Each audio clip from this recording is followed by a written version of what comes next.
Amis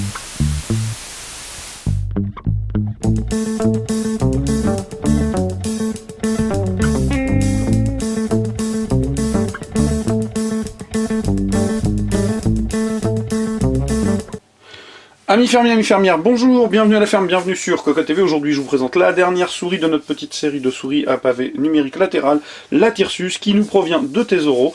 Alors, cette petite souris est intéressante sur certains points, un petit peu moins sur d'autres. En tout état de cause, vous le voyez de suite, avec Tesoro on a toujours, et ça c'est vraiment le trait marquant de cette marque, des produits à l'esthétique assez puissante. Donc c'est aussi le cas ici. Alors, que vous dire, elle vaut 60 €, ce qui la place plutôt dans l'entrée de gamme des souris à pavé numérique latéral, ce qui est plutôt sympa, mais la place aussi en face de la G600, qui n'a peut-être pas, elle, l'attrait de la nouveauté, mais qui a aussi je dirais, l'aura du constructeur suisse, qui est à l'origine, pardon, de la G600. Alors, au niveau de la Tesoro, pour revenir à proprement parler sur cette petite souris, vous l'avez, elle se prénomme Tirsus, qui n'est autre qu'un sceptre mythologique que Tesoro affirme être celui de Dionysos. Je ne suis pas certain. On apprend qu'il faudra aller télécharger le pilote. On a 2-3 petites photos. Au dos, les explications techniques. Bref, quelque chose d'assez classique. Je mets ça de côté. Au niveau du bundle, très rapidement aussi, nous n'avons qu'un simple guide de l'utilisateur, quelques pages, rien de bien exceptionnel, et c'est à peu près tout. On nous apprend juste qu'on va casser les règles, parce que cette souris va vous permettre de jouer dans de bonnes conditions, a priori.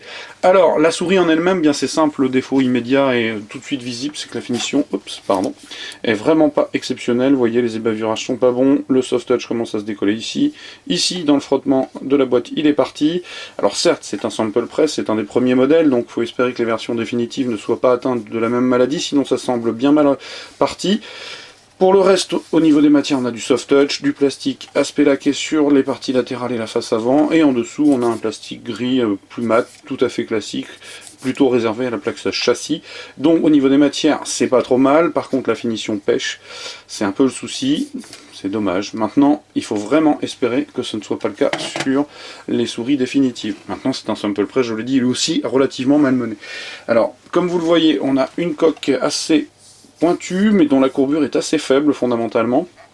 En remontant, on trouve le masque de Tesoro qui n'est autre que le logo, le bouton de changement de DPI et de profil. On a 2 clics assez plats, pas trop tuilés, une molette plexi translucide avec une bande caoutchoutée à petits picots.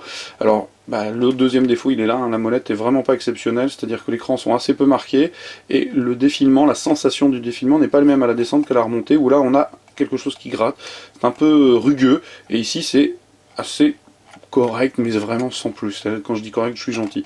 Donc dommage, une molette qui n'est pas, à mon sens, très aboutie. Partie ici, rien d'exceptionnel, si ce n'est ce renflement, qui participe vraiment à l'ergonomie bien pensée de la souris. De l'autre côté, on a un creux avec le pavé numérique, 6 boutons sur 2 colonnes, plutôt pas trop mal fichu, des petits picots histoire d'identifier le 3 et le 4 pour recentrer le pouce. Le seul petit bémol, c'est que la séparation physique entre les 2 colonnes de boutons est assez faible, ce qui fait que parfois, avec le pouce, on a du mal à identifier sur quel bouton on est précisément.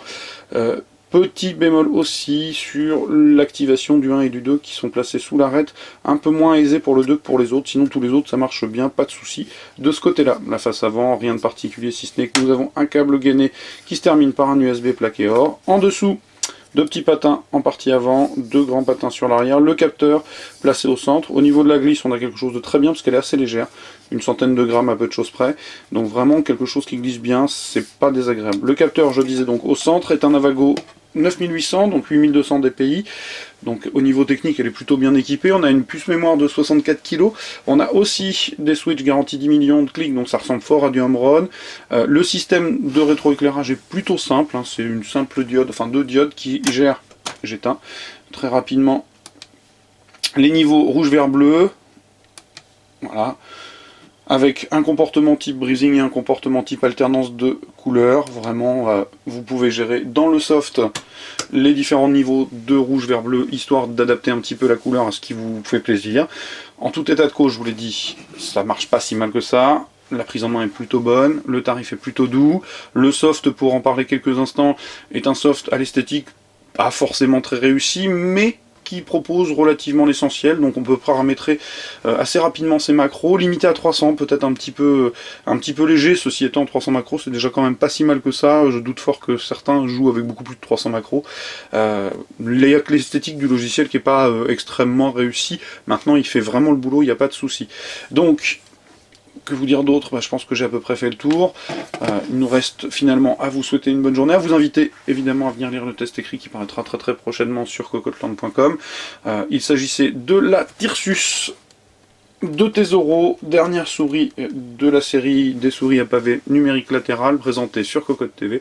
Donc je vous ai souhaité une bonne journée tout à l'heure, je vais vous re-souhaiter une bonne journée parce que je suis quelqu'un d'assez gentil. Et je vais vous dire au revoir et surtout à très bientôt en notre compagnie. Au revoir!